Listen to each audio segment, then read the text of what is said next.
اور اس وقت جو کنٹری کھل کے پاکستان کے ساتھ جنہوں نے ساتھ دیا پوری قوت کے ساتھ فائنینشلی اینڈ ادروائز، وہ کنٹری تھے ایران. جی، لاجسٹک سپورٹس. ایران نے بڑا سپورٹ دیا پاکستان کو، سعودی عربیہ بہت زیادہ، ٹرکی بالکل دیا. پاکستان، ایران، سعودی عربیہ اینڈ ٹرکی، یہ تو 3 وہ مسلم ممالک تھے جنہوں نے ایک مسلم ریلیشن شپ کی بنیاد پہ ہمارا ساتھ دیا. کھلے عام انہوں نے ہماری اس وقت مدد کی. جو چوتھا کنٹری جس نے ہماری اس وقت سپورٹ کی وہ تھا چائنا. جی، چائنا، یہ پہلا موقع تھا کہ چائنا نے کھل کے پاکستان کے ساتھ چلا. اس وقت چائنا کی تھوڑا سا ڈفرنس پاکستان کے ساتھ یہ رہا کہ چائنا کا خیال یہ تھا کہ پاکستان کو جنگ بہت لمبے عرصے تک نہیں لڑنا چاہیے. چائنا کی یہ اوپینین تھی، اور ایک سٹیج کے بعد چائنا کا خیال تھا کہ اب ہمیں سیز فائر کرانا چاہیے. اور اس وقت پھر یہ قرارداد گئی UN میں، جس میں چائنا نے بہت بھرپور سپورٹ کیا پاکستان کو. فرسٹ ٹائم جہاں پہ UN میں باقاعدہ یہ ڈکلیئر ہوا کہ انڈیا واز اوفینسو، انڈیا نے انٹرنیشنل قوانین کی خلاف ورزی کی ہے، اور انڈیا جو ہے وہ ہاسٹائل کنٹری ہے. یہ اس قرارداد میں چائنا نے اپروو کرایا، اور پاکستان کی فیور میں وہ ساری قرارداد منظور ہوئی، اور جنگ بندی باقاعدہ ہوئی 17 دن کے بعد. چائنا کا بڑا بھرپور ساتھ رہا ہمارے ساتھ. اس کے ساتھ ساتھ ہوا کہ چائنا نے پاکستان کی جب جنگ بندی ہو گئی تو پاکستان کی جو لاس ہوا اس کی کمپنسیشن کے لیے $60 ملین چائنا نے اس وقت پاکستان کو دیے to compensate that loss which Pakistan faced because of the war. اس کے ساتھ ساتھ پاکستان کو ویپن اور اسلحہ اور ٹینک دیے فار دا کمپنسیشن. چائنا اس کے بعد سے پاکستان کا اور چائنا کا جو ریلیشن شپ ہے وہ بہت اسٹرانگر ہوتا گیا. اسٹریٹجیکلی بہت اسٹرانگ اور ڈیپ ہوتا رہا. اسٹریٹجیکلی بھی ویسے بھی ہمارے ان کے ساتھ بڑے ریلیشن شپ ہے، لیکن ریلیشن شپ کا جو سٹارٹ ہے وہ 65 کی وار کے بعد. اب ذرا ان کریکٹر کا بھی نام لیا جائے جنہوں نے بربادی میں حصہ لیا. وہ تھے یونائیٹڈ اسٹیٹس آف امریکہ. ہم امریکہ کے ساتھ 2 بڑی آرگنائزیشن کا پارٹ تھے، سیٹو اینڈ سینٹو. جی، سیٹو اینڈ سینٹو کا پارٹ ہونے کی وجہ سے امریکہ واز باؤنڈ کہ وہ پاکستان کو سپورٹ کرے، پاکستان کو سپورٹ دے اس جنگ میں. لیکن اس ٹائم کے اوپر پاکستان کا اسلحہ کی سپلائی جو ہے وہ امریکہ نے روک دی. یہ امریکہ کا رول رہا، اور وہ دن کے بعد سے ایک ڈسٹرسٹ ٹورڈ امریکہ جو ہے پاکستان کی عوام کے اندر پایا جاتا ہے کہ امریکہ ریلائبل نہیں ہے. صحیح، امریکہ کی ریلائبلٹی نہیں ہے امریکہ کا جو کانسیپٹ ہے یہ 65 کی وار کے بعد آیا.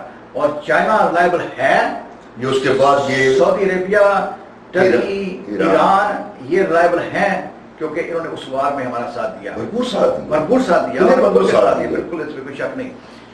لیکن امریکہ نے ہماری اس وقت سپلائی روکی، اور چائنا نے امریکہ کی طرف سے امبارگو لگنے کے باوجود پاکستان کو اسلحہ کی سپلائی جاری رکھی اور اس کو سپورٹ بھی کیا، اور اس سارے پاکستان کی جنگ میں بھی سپورٹ کیا. جنگ کے بعد UN میں جتنا کام ہوا اس میں پاکستان کی سپورٹ کی چائنا نے. تو اس طرح ہوا ہمارے پاس کہ ایک گروپ تھا جس نے ہمیں سپورٹ دیا، اور امریکنز نے ہمیں اس جنگ میں وہ سپورٹ نہیں دی جس جو ہم ان سے ایکسپیکٹ کرتے تھے، کیونکہ ہم سیٹو سینٹو کے ممبر تھے، اور ان ممبرشپ کا تقاضا یہ تھا کہ وہ ہمیں ہماری جنگ میں ہمارا ساتھ دیتے، لیکن انہوں نے نہیں کیا. بہت شکریہ ڈاکٹر صاحب. ناظرین، یہ تھا آج کا پروگرام جو ایک انتہائی تاریخی حوالے سے تھا، اور 6 ستمبر کی یاد میں ہم نے یہ پروگرام کیا ہے تاکہ ہم اپنی آنے والی نئی نسل کو ان حقائق سے روشناس کروا سکیں جن حالات سے پاکستان اس وقت گزرا، اور پاکستان کی افواج اور قوم نے یکجان 2 کالم ہو کر یہ مارکا لڑا، اور اپنے سے کئی گنا بڑے طاقتور دشمن کو اس کو شکست دی، اس کے دانت کھٹے کیے، اس کے خواب جو تھے ان کو چکنا چور کیا. آج بھی اسی جذبے کی ضرورت ہے. پاکستان اس وقت جن حالات سے گزر رہا ہے ناظرین، اس میں آج بھی ہماری قوم کو، ہماری افواج کو، ہماری حکومت کو اور تمام سیاسی پارٹیوں کو اسی جذبے، اسی اتحاد، اسی یکجہتی کی ضرورت ہے. اور ناظرین، بہت سے آج کل جو ایک چیز چل رہی ہے 5th جنریشن وار کے حوالے سے، اس میں آپ کو مس گائیڈ کرنے کے لیے بہت سی چالیں چلی جا رہی ہیں، دشمن کے ہتھ کنڈے استعمال ہو رہے ہیں، جس میں کچھ اندرونی عناصر بھی شامل ہیں، کیونکہ ان کے بغیر یہ ممکن نہیں ہے. ان سے بچنے کی، ان سے روشناس ہونے کی انتہائی اشد ضرورت ہے۔ اللہ نہ کرے، اللہ نہ کرے، اللہ نہ کرے کہ پاکستان پر کوئی ایسا کڑا وقت آئے، لیکن اگر ایسا کوئی کڑا وقت آ جاتا ہے تو یقین مانیے، یقین رکھیے، افواج پاکستان اس سے نپٹنے کی بھرپور صلاحیت رکھتی ہیں، تیار ہیں۔ ان کو ضرورت ہے تو آپ کے اعتماد کی، عوام کے اعتماد کی، عوام کے اس خلوص کی جو ہمیشہ ان کے ساتھ رہا ہے۔ بہت شکریہ، امید ہے کہ آپ اس پروگرام سے مستفید ہوئے ہوں گے۔ بہت شکریہ، یہ تھا آج کا اسپیشل شو۔ اس کے بعد اگلے شو تک کے لیے اجازت دیجیے۔ اللہ نے کے بعد